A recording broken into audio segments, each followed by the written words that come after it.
ورحمة الله وبركاته. Welcome again my dear students of first year secondary. Here is Miss Iman Daaz keeping my promise to tell you the secret of superiority. أهلا بيكم أبنائي وبناتي طلاب وطالبات الصف الأول الثانوي، وعلى وعدنا هنعرف مع بعض سر التفوق.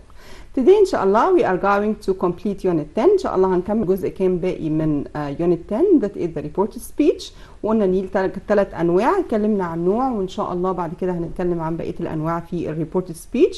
Then إن شاء الله as our time allows على حسب ما يسمح وقتنا we are going to discuss Treasure Island chapters 9 and 10.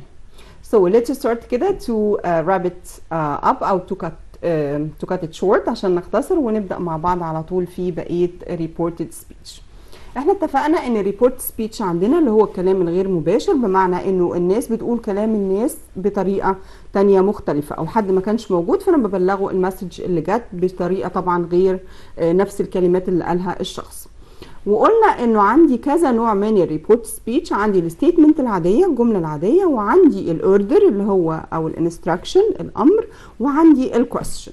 فكنا بدانا في discussing الجمله العاديه الستيتمنت، واتفقنا انه طبعا بحول فيها نمبر 1 البروناونز اللي هي الضمائر، ونمبر 2 طبعا والمهم اللي هو التنس. واتفقنا ان انا لما بيكون عندي دايركت سبيتش ببدا احوله لريبورت سبيتش، فانا بعمل ستيب باك في التنس، بعمل ستيب باك برجع بايه بالزمن.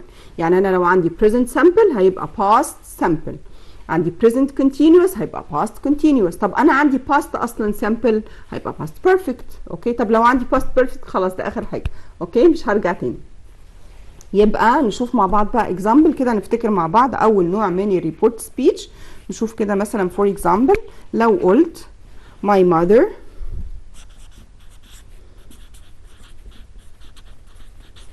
said I am coming مثلا. okay I'm coming tomorrow مثلا. my mom كانت مسافرة وقالت لنا I'm coming tomorrow، وحد بيسأل what did your mother say، قالت ايه؟ فبقول my mother،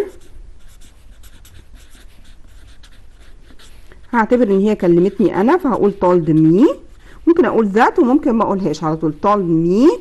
هنا بقى مين I هنا؟ my mother، يبقى هجيب البروناون بتاعها اللي هو ايه؟ told me she. طيب هنا عندي I'm coming ده present continuous مضارع مستمر، يبقى انا هبعد بيه بالماضي هجيبه past continuous، يبقى هقول she was coming. ومن الحاجات برضو اللي بتتحول tomorrow هتبقى the next day او the following day، the following day. يبقى هنا 3 تحويلات حصلت. اوكي، عندي هنا البروناون اتحول على اللي بيتكلم she، والتنس اتحول من past continuous من من present continuous ل past continuous، وكلمة tomorrow اتحولت مع بعض سر التفوق. Today إن شاء الله we are going to complete unit 10. إن شاء الله هنكمل جزء كام باقي من unit 10 that is the reported speech. وقلنا نيل 3 أنواع، اتكلمنا عن نوع، وإن شاء الله بعد كده هنتكلم عن بقية الأنواع في reported speech. Then إن شاء الله as our time allows على حسب ما يسمح وقتنا we are going to discuss Treasure Island chapters 9 and 10. So let's start كده to wrap it up أو to cut it short عشان نختصر ونبدأ مع بعض على طول في بقية reported speech. احنا اتفقنا ان reported speech عندنا اللي هو الكلام الغير مباشر، بمعنى انه الناس بتقول كلام الناس بطريقة تانية مختلفة، او حد ما كانش موجود فانا ببلغه المسج اللي جت بطريقة طبعا غير نفس الكلمات اللي قالها الشخص. وقلنا انه عندي كذا نوع من الريبورت سبيتش، عندي الستيتمنت العاديه الجمله العاديه، وعندي الاوردر اللي هو او الانستراكشن الامر، وعندي الكويستشن. فكنا بدانا في discussing الجمله العاديه الستيتمنت، واتفقنا انه طبعا بحول فيها نمبر 1 البروناونز اللي هي الضمائر، ونمبر 2 طبعا والمهم اللي هو التنس. واتفقنا ان انا لما بيكون عندي دايركت سبيتش ببدا احوله لريبورت سبيتش، فانا بعمل ستيب باك في التنس، بعمل ستيب باك برجع بايه بالزمن. يعني انا لو عندي present simple هيبقى past simple، عندي present continuous هيبقى past continuous. طب انا عندي past اصلا simple هيبقى past perfect. اوكي، طب لو عندي past perfect خلاص ده اخر حاجه. اوكي، مش هرجع تاني. يبقى نشوف مع بعض بقى example كده، نفتكر مع بعض اول نوع من الريبورت سبيتش. نشوف كده مثلا for example لو قلت my mother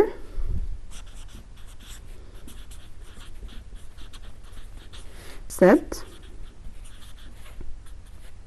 I am coming مثلا.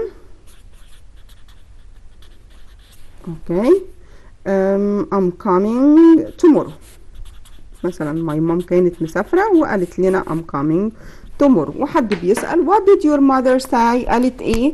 فبقول my mother،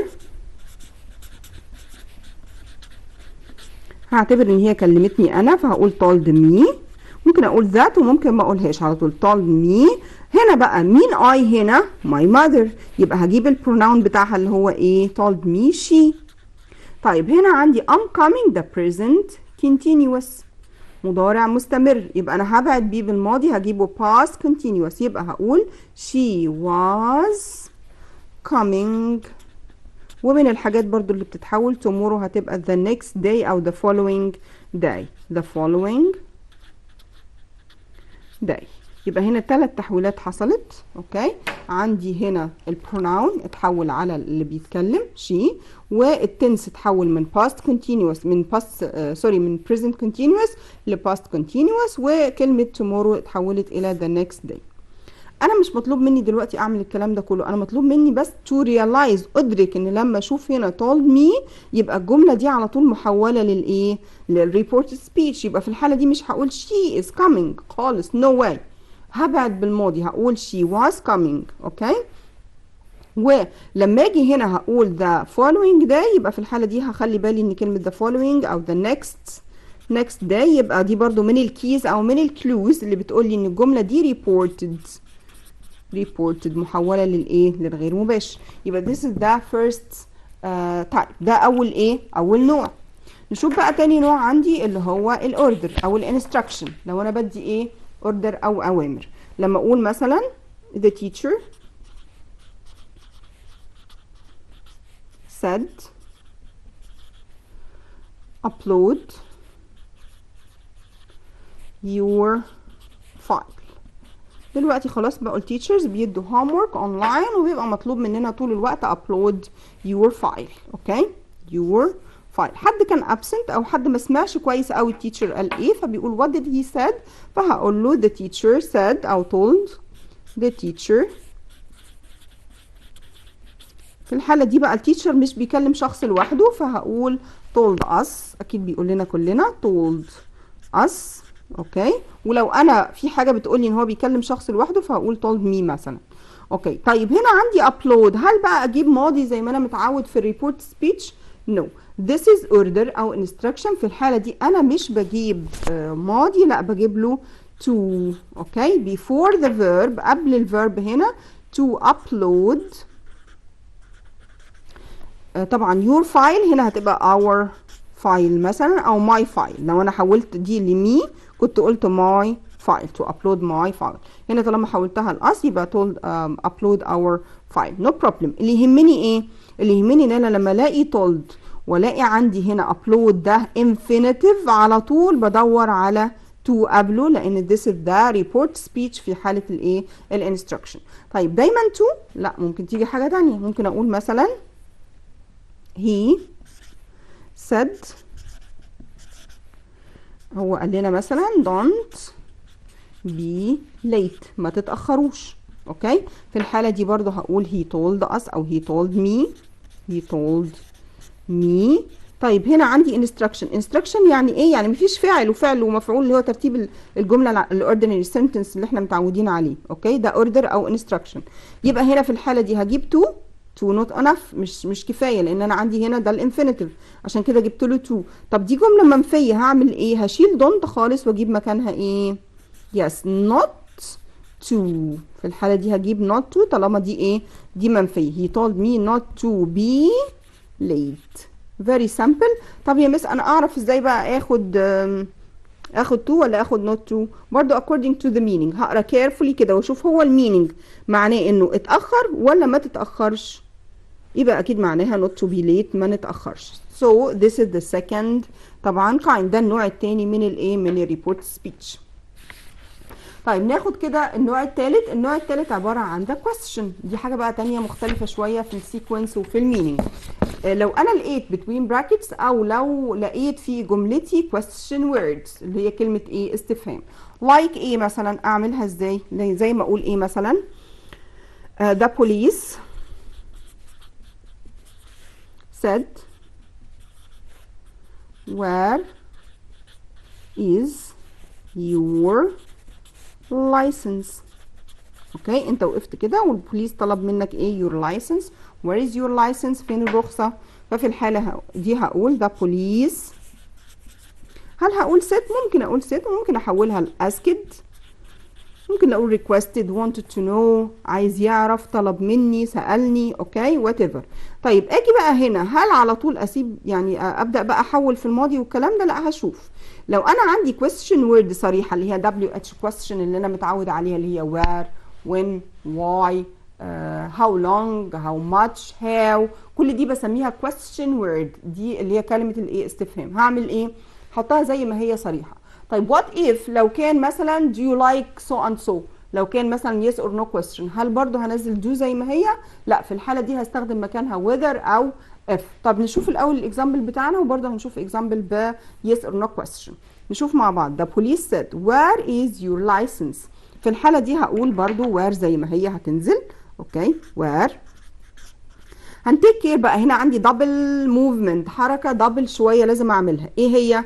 ان انا هبعد بقى، اعمل زي ما انا متعود ستيب باك في الباست، وفي نفس الوقت هعمل ستيتمنت اوردر. يعني ايه؟ يعني بدل ما الهيلبنج فيرب جاي الاول وبعد كده الفاعل، لا، هجيب الفاعل وبعد كده الايه؟ الهيلبنج فيرب. ليه؟ لان لما هحول الكويستشن هحوله لستيتمنت عاديه، هو عايز يعرف فين الايه؟ اللايسنس بتاعتي. سو في الحاله دي هقول where my، طبعا هحول your لماي، my license is. في الحالة دي هتبقى ايه؟ was. وحط question mark بقى، ده سؤال right؟ no. في الحالة دي لازم هحط ايه؟ yes full stop. ليه؟ لان انا حولتها لجملة عادية خالص، statement عادية، فبقول the police asked where my license was. يبقى خلي بالي بقى من الحاجات دي، كذا تحويل حصل هنا. asked بدل said، وwhere نزلت زي ما هي لان question word صريحة، وبعد كده حولت التنس بتاعي للباست، وفي نفس الوقت حولت الجملة لستيتمنت لصيغة ستيتمنت عادية، وخلاص الكويستشن مارك بقت ايه؟ بقت فول ستوب. This is the question. طيب نشوف نوع تاني كده من الكويستشن، ما نقلقش هناخد examples كتير ان شاء الله we will find it very easy. نشوف كده مع بعض نوع تاني من الكويستشن. مثلا لما اقول the doctor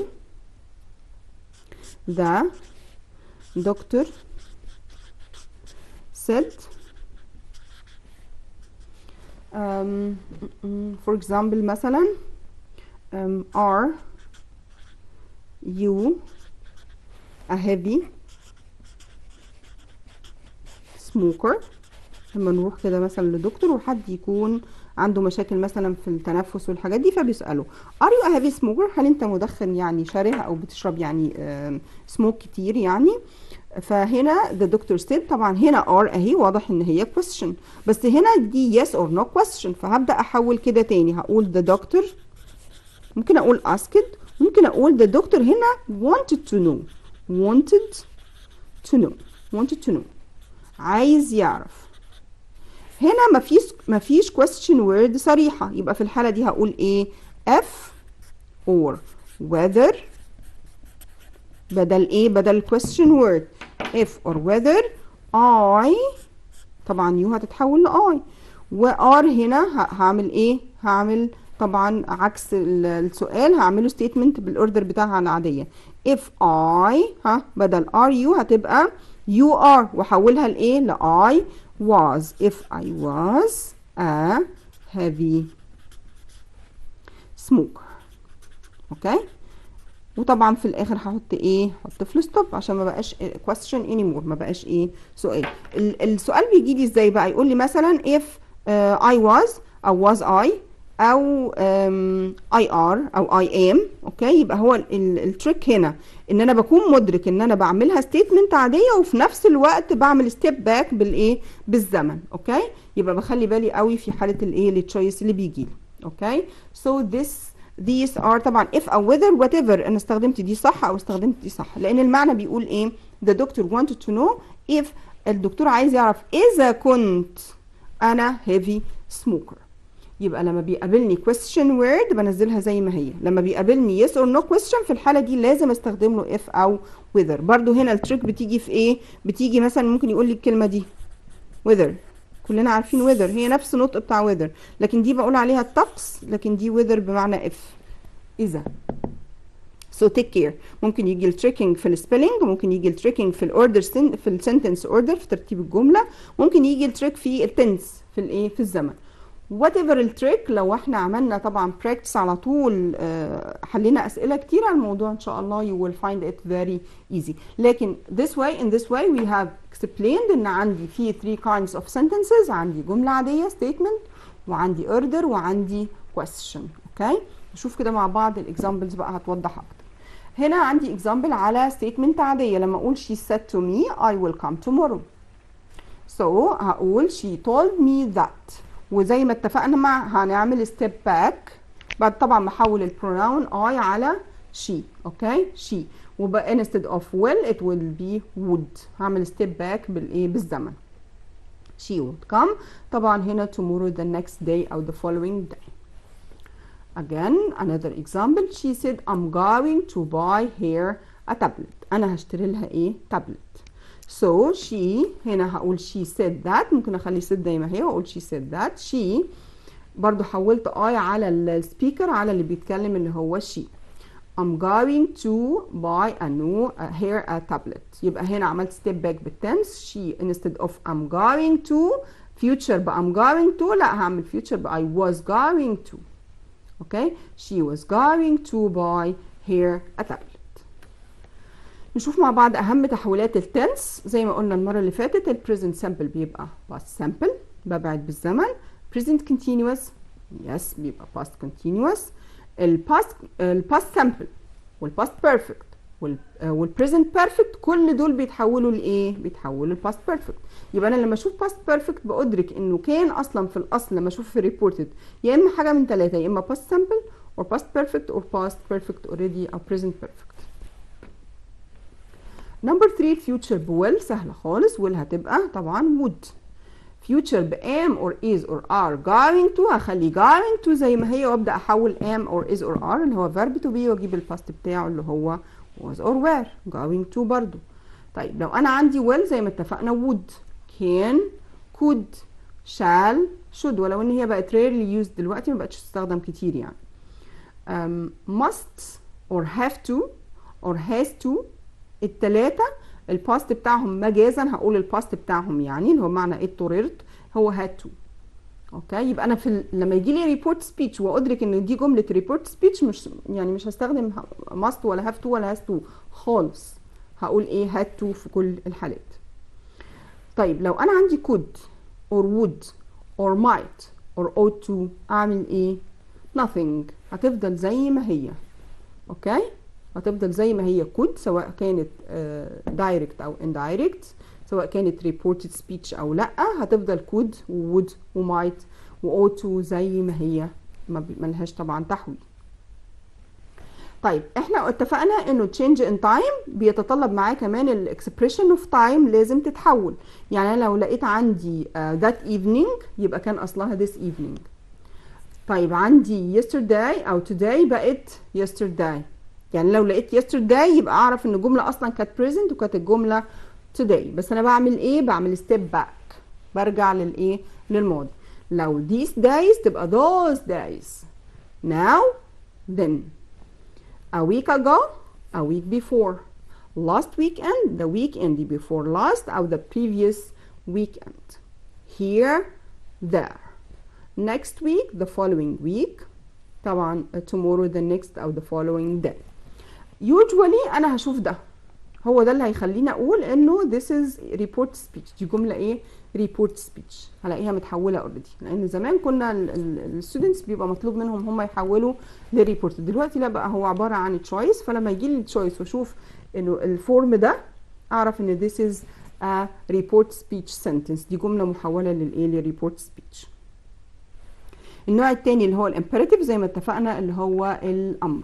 لما اقول mom said fill the bottle. So it's gonna be mom told me to fill the bottle. ليه جبت to؟ because of the infinitive here must be preceded by to. طيب لو هي جملة منفية like this mom said don't be late. Again mom told me not to be late. not to be late. take care لأنه التريك هنا لأنه في ناس كتيرة بتنسى not. take care and read carefully to get the meaning. خلي بالنا قوي عشان ندرك المينينج قبل ما نعمل التشويس بتاعنا. he said where are you from؟ ففي الحالة دي question، ده النوع الثالث. he asked me where I was from. دي النوع ايه؟ الquestion. يبقى لما الاقي where I was from و question mark اعرف على طول ان دي ايه؟ yes report speech. هتفيدني في ايه؟ هتفيدني ان انا هاخد ترتيب الجملة بعد where statement. هقول I was مش was I. اوكي، يبقى هتفيدني ان انا هعرف التنس واعرف السيكونس او ترتيب الايه؟ الجملة او order of the words inside the sentence. He said did you buy candy؟ ده yes or no question. نشوف كده هشوفه ازاي في reported. He wanted to know whether I had bought candy. يبقى here did you buy، هنا انا حولت you، طبعا بعمل order اللي هو الستيتمنت العادية فببدأ بالفاعل. you هنا تحول لايه؟ ل I، وابدأ اشوف did you ده past ايه؟ past simple. بعمل step back للpast simple بيبقى past perfect. I had bought candy.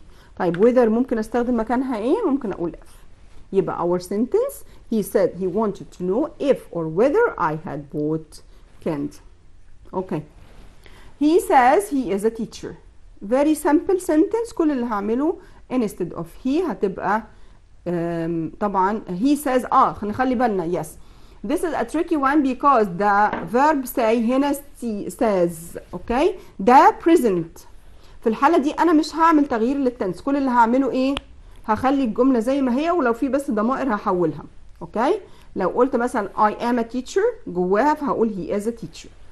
ليه؟ لأنه this is the present form of the verb say. لو قال لي present form he says في الحالة دي برضو تريكي جدا. في الحالة دي أنا مش هاخد ماضي، هاخد إيه؟ هاخد present. هاخد present. طب لو عندي ماضي بسيط وماضي تام يبقى هاخد ماضي بسيط، هاخد الأحدث عكس اللي فات. again يبقى في حالتين هنا عندي تريكي. لو قال لي says فعل القول مضارع، أو قال لي they just said هم لسه قايلين حالا، يبقى انا ملحقش الكلام عندي يبقى past. فهعمل ايه؟ هسيب التنس زي ما هو. يبقى حاجتين، لو لقيت says او say، لو او tells او tell. اوكي. ولو لقيت just said هو لسه قايل حالا، في الحاله دي انا مش هعمل تنس او changing للتنس بتاعي. هقول ايه هنا؟ they told us they are leaving.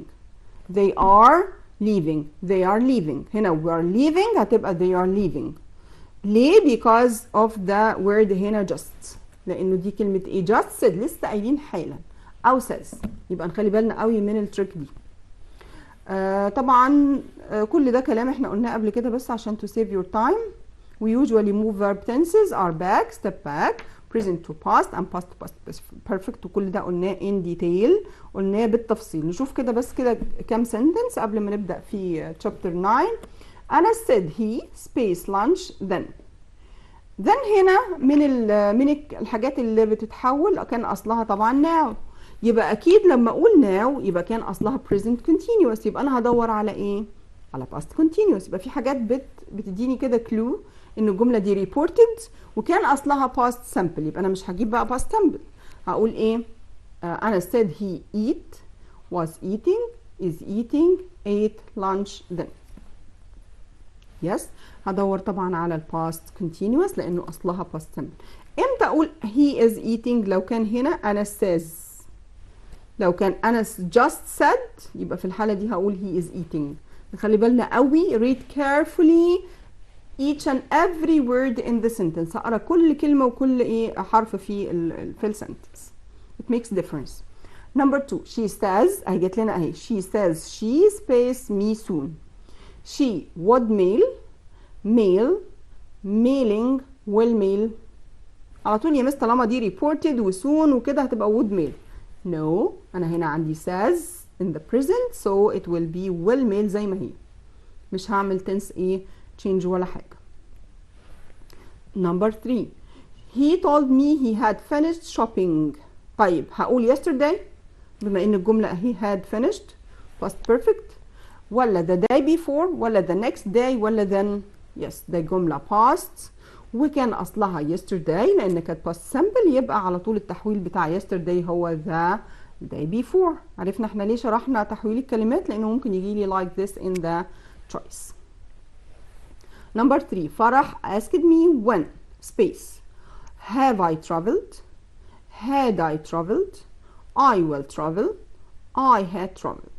طيب نطمن كده الأول على الجملة asked، يبقى دي جملة طبعا سؤال، وماضي يبقى peace، أنا هاخد الماضي البعيد، يبقى هقول على طول when had I traveled، لأنه when أهي سؤال وادي had و I و traveled.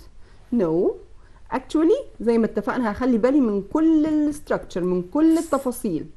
احنا اتفقنا هاخد ماضي بعيد صح، ماضي تام، لكن لما الاقي when هاخد statement order، يعني ترتيب جملة عادية، مش هقول had I لان ده سؤال، لا it's not a question anymore، خلاص ما بقاش سؤال anymore. هقول ايه بقى؟ هقول I had traveled when I had traveled. فهمنا احنا شرحنا ليه بقى when I had traveled، طبعا في الاخر full stop مش question mark، that's not a question anymore، ما بقاش question. asked me when I had traveled. nice. طيب خلينا بقى ان شاء الله في الاكسرسايزز هنبقى ناخد اكتر طبعا sentences على الكلام. let's start. خلينا نبدا بقى كده in a hurry، ناخد chapter 9 وان شاء الله نلحق نخلص ونشوف برضو chapter 10. treasure island طبعا by Robert Louis Stevenson. نشوف جيم هوكنز. it was very hot and I was thirsty. بيبدأ يشرح بقى الموقف تاني. احنا اتفقنا they were in a kind of battle، كانوا هم في نوع من انواع الباتل، المعارك، فبيوصف ان هو it was very hot، الجو كان very hot وهو كان thirsty. the trees were near now but before I could feel happy. هو ما صدق ان هو لقى التريز عشان الجو كان حر وعايز طبعا شادو اكيد، فمجرد ما شاف التريز بدأ يحس ان هو هابي، لكن قبل ما يحس ان هو هابي او تكمل فرحته يعني I saw the Hispaniola sailing around. شاف الهسبانيولا اللي طبعا فيها البايرتس sailing around، بتبحر ايه هناك. I was so thirsty that I didn't know whether I would be happy or sad if the pirates found me. بيقول ان هو كان يعني very thirsty، ده اللي كان مسيطر عليه، ان هو thirsty جدا، عطشان ومش قادر يدرك هو هيبقى سعيد ولا مش سعيد لو البايرتس found him لقوه.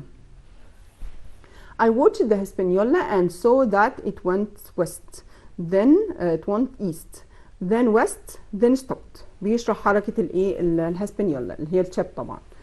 then stopped, then it did the same again and again. بدأ يحس ان ايه بتلف ايه حوالي، مرة تروح the east ومرة the west ومرة ايه stopped.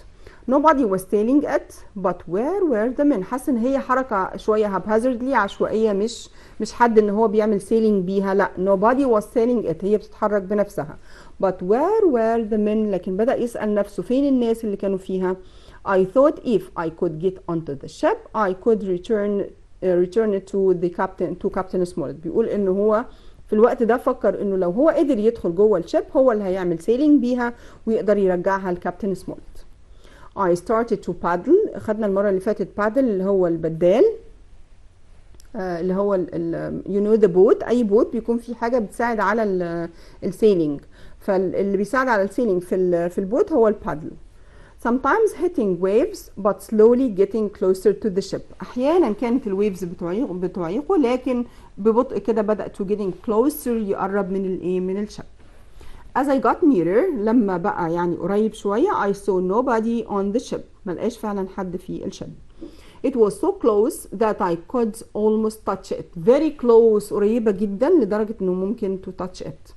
suddenly the wind changed and the ship was almost on top of me. فجأة حصل ويند كده رياح وبدأ الشيب تبقى on top of me، خلاص تقريبا شبه اتقلبت عليه يعني. I held onto a rope at the side of the ship just before it hit my little boat which went under the waves, so I found myself on Hispaniola with no other boat to save me. بيقول فجأة بقى حصل كده طبعا waves أمواج وحركات وكده لحد ما بقى لقى نفسه on the Hispaniola على متن الايه الهاسبانيولا with no other boat to save me ومش معاه طبعا boat to save him. I climbed up onto the deck اللي هو متن السفينة اللي هو ال upper surface اللي هو السطح اللي من فوق بتاع الايه السفينة the deck which seemed empty كان فاضي خالص معلهوش حد. The wind blew and the sails moved to the right بدأ الايه الشراع يتحرك to the right and then I saw them Hans and the man he was fighting. لقى الاثنين اللي سمع صوتهم قبل كده they were fighting كانوا بيتخانقوا. واحد منهم اسمه هانس والتاني زي ما قال لنا انه he didn't realize his voice ما قدرش يميز ايه صوته زي ما ميز صوت هانس. I thought they were both dead وفكر ان هما الاثنين they were both dead ماتوا. But then Hans said weakly لكن سمع صوت هانس بيقول كده weakly بضعف water بيطلب water. I went downstairs. The pirates had broken all the cupboards doors when they were looking for the map. طبعا واضح في حصل damage في الدورز لانه البايرتس كان they were looking for the map بيدوروا على الماب فطبعا بدأوا يعملوا disturbance في المكان ازعاج وكده في المكان وشالوا كل الكابوردز doors when they were looking for the map and the floor was dirty with sand and mud from the island. وطبعا الفلور نفسه أرض السفينة كانت dirty لأنه عليها sand ومud من الآيلاند. I found some water and some food which I put in my bag and I went back to give the water to Hans. هو لقى هناك بقى some water وأخد كمان some food حطهم in the bag وراح لهانز بالواتر. He drank all of it very quickly. كل الحاجات اللي هو بيحكيه ده جايبه in the past. هنا قال I went downstairs that the pirates had broken. كل ده ادي went past simple we're looking past continuous put past simple went past simple. ليه هنا بالذات قال the pirates had broken جاب past perfect exactly because here we have two events in the past أو two actions in the past ولما باجي الاقي حدثين حصلوا في الماضي وليهم علاقه ببعض يعني في حدث لازم يكون حصل قبل حدث تاني هنا في الحاله دي لازم استخدم two different past لازم استخدم two different past عشان اميز الحدث الاول action 1 بجيب له had broken يبقى ايه اللي حصل الاول had broken ان هم كسروا الكابوردز. الحدث التاني بقى we're looking for ان الحدث التاني انه لقوا خلاص ايه ان هو went downstairs ان هو نزل ايه downstairs. يبقى طالما في عندي two different actions او events in the past بجيب الشيء اللي بيعمل لي ordering and sequencing اللي هو past perfect بيدي action 1 و past simple action 2.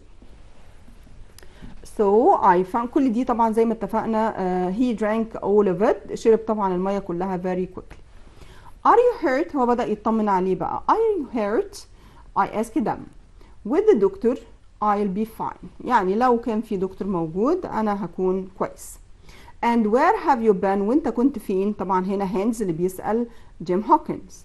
Well, I have decided to take the ship, so you must now call me captain. أنا قررت إن أنا آخد الشيب فأنت ممكن دلوقتي تقول لي تناديني بالكابتن. You must now call me captain, I said. I mean هنا اللي هو جيم هوكنز. He looked at me angrily.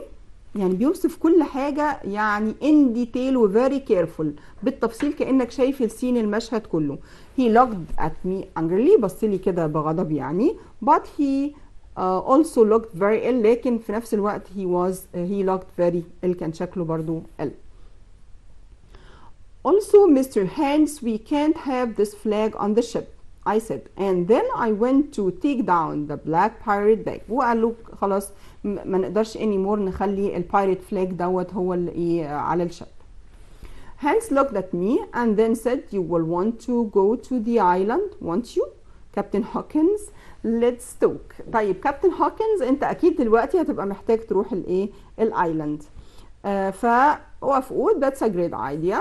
I don't think you can sail the ship, Hans said, so if you give me food and drink and help me with my wants, I will help you. لو انت ادتني فود ودرينك وساعدتني ان انا اتحسن.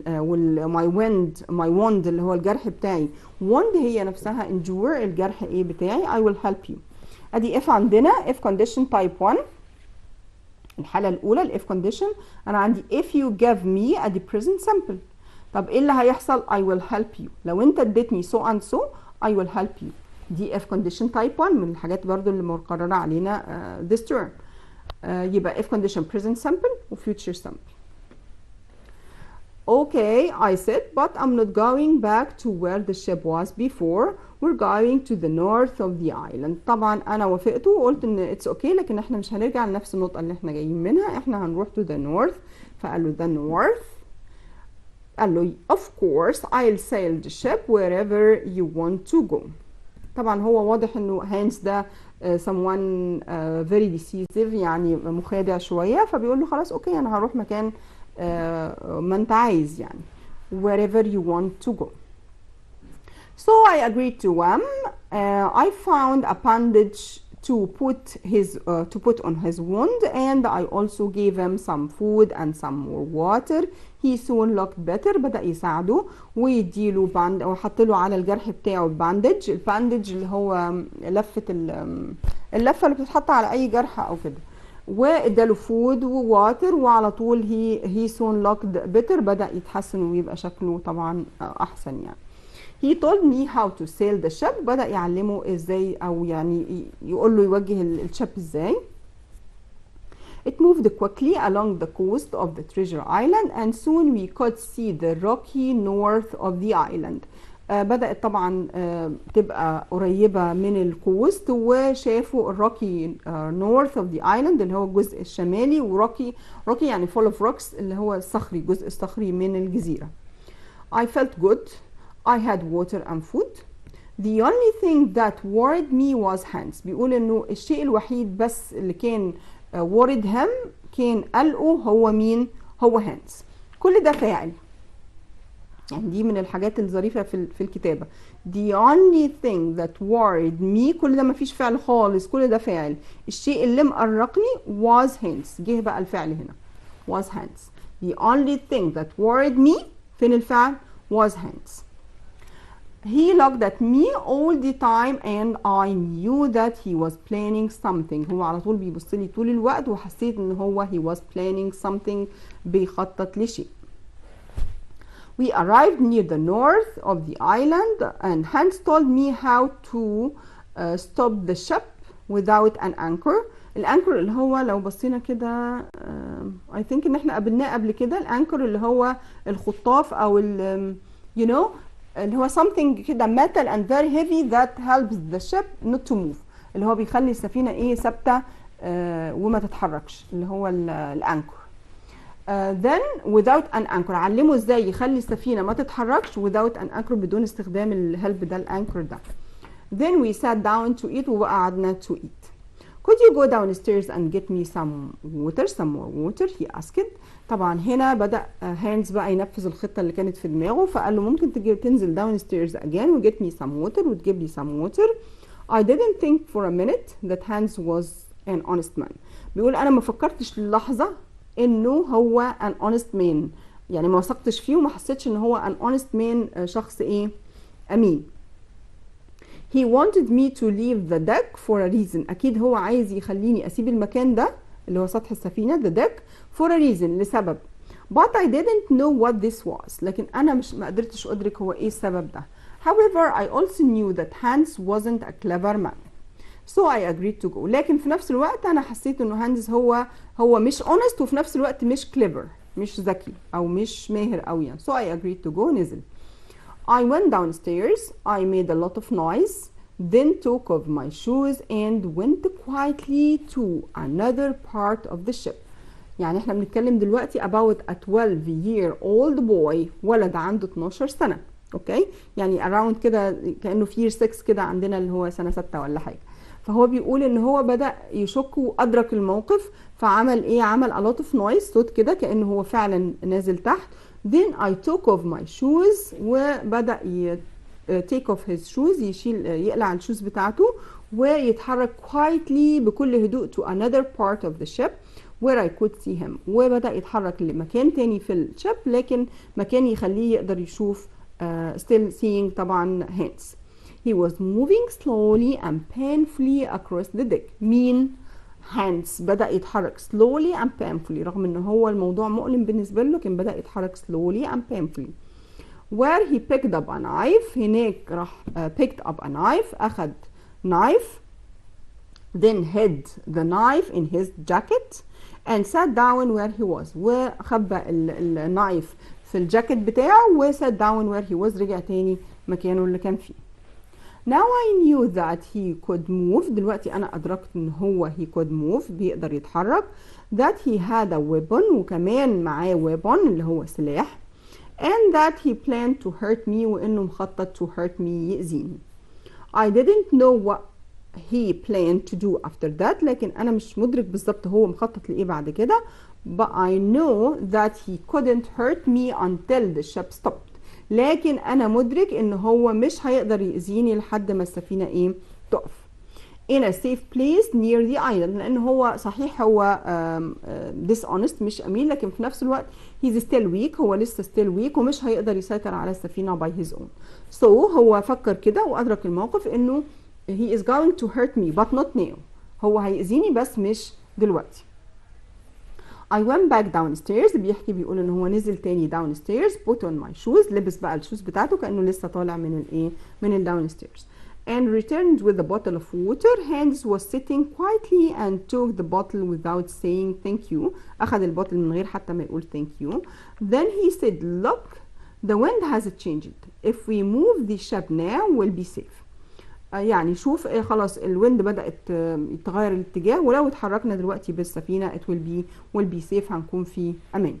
طبعا this is the kitchen of the ship، وزي ما احنا شايفين the cupboards، وفي like كده mess زي فوضى كده في المكان زي ما اتفقنا، لأنه they were looking for the map، لأنه كانوا بيدوروا everywhere for the map.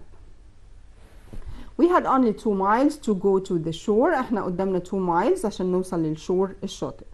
It was difficult to get the correct place on the coast, but Hans told me what to do. طبعا كان صعب عليا ان انا اعرف ال correct place في الكوست، لكن Hans told me اخبره. This part of the island was full of trees and we could see the wreck of an old ship. wreck ال W هنا silent، و wreck بمعنى حطام سفينة. shipwreck اللي هي حطام الايه السفينه. lying on a flat beach، ودي عاده بتكون يا اما on the shore على الشاطئ، او بتكون down the river او down the sea في اعماق الايه في اعماق البحر the bottom of the sea. بقول عليها shipwreck، نخلي بالنا ان wreck اولها W و silent. lying on a flat beach. We can stop here on the beach said Hans. خلاص Hans قال له ممكن نقف هنا on the beach. I steered the ship slowly onto the beach. بدأت steered اللي هو يوجه الايه السفينة او يقود السفينة للايه للبيتش. Where it stopped with a low noise. وقفت بدون ايه صوت خالص، يعني بدوشة كده بسيطة يعني.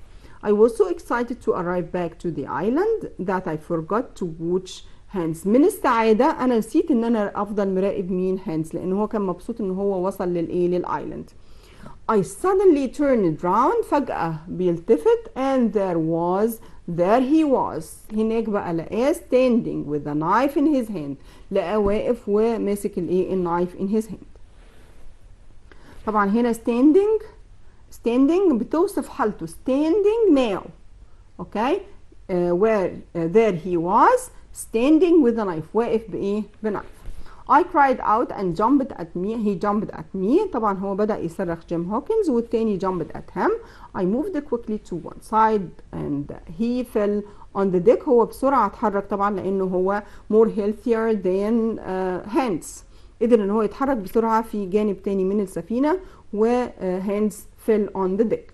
Before he could stand up again, I took a gun from my jacket. من غير قبل ما هو يقدر يقف again, I took a gun from my jacket. خرج a gun سلاح من اللي هي البندقية أو كده من الجاكيت بتاعه. However, the gun was wet from my journey and it didn't work. لكن unfortunately لأنه الجيرني كانت طويلة ونزل في مية وكده، فكانت الجن not working ما كانتش ايه بتشتغل. I was very angry with myself. أنا كنت متضايق من نفسي. ده expression ظريف جدا ممكن نستخدمه. I was very angry with myself. I was very angry. عادة بقول with someone. Angry with someone. أنا غضبان من حد. فهنا هو بيعبر عن I was angry with myself. هو زعلان من نفسه. I was surprised at how fast he could move with the wound in his leg. وبدأت استغرب ازاي هو قادر يتحرك كده مع his wound دي مع الجرح اللي في رجله. As he ran towards me وهو بيجري بقى باتجاهي I got ready to run away from him again and he stopped. أنا قدرت إن أنا إيه أجري منه again وهو he stopped. I remembered a game that I used to play with my friends in Black Hell Cove when one of us would try to catch the other. بيقول في الحركة دي افتكر جيم كان بيلعبها مع his friend لما بيكون كل واحد فيهم حريص ان هو to catch the other يمسك الايه التاني like hide and seek كده اللي انتوا بتلعبوه. I was always good at this game and I had thought I could easily run away from this older pirate with a bad leg. بيقول ان هو كان ماهر جدا في good at this game في اللعبة دي وقدر ان هو يهرب من البايرت لانه في نفس الوقت هو had with a bad leg. bad leg هنا مش بمعنى رجل سيئة بمعنى injured او wounded leg يعني مجروحة او فيها مشكلة يعني. At that moment a wave hit the Hispaniola. When the ship moved we both fell over and nearly fell onto hands. بيقول لما بدأت الهسبانيولا تتحرك لأنه في ويف هاتت ويف موجة عالية خبطت السفينة فبدأوا هما الاثنين يتحركوا فيل اوفر وهو تقريبا فيل اوفر أو onto hands وقع على hands. Before he could stand I decided to climb up the masts of the ship. Up in the sails I had time to repair my gun and soon it would be ready to fire again.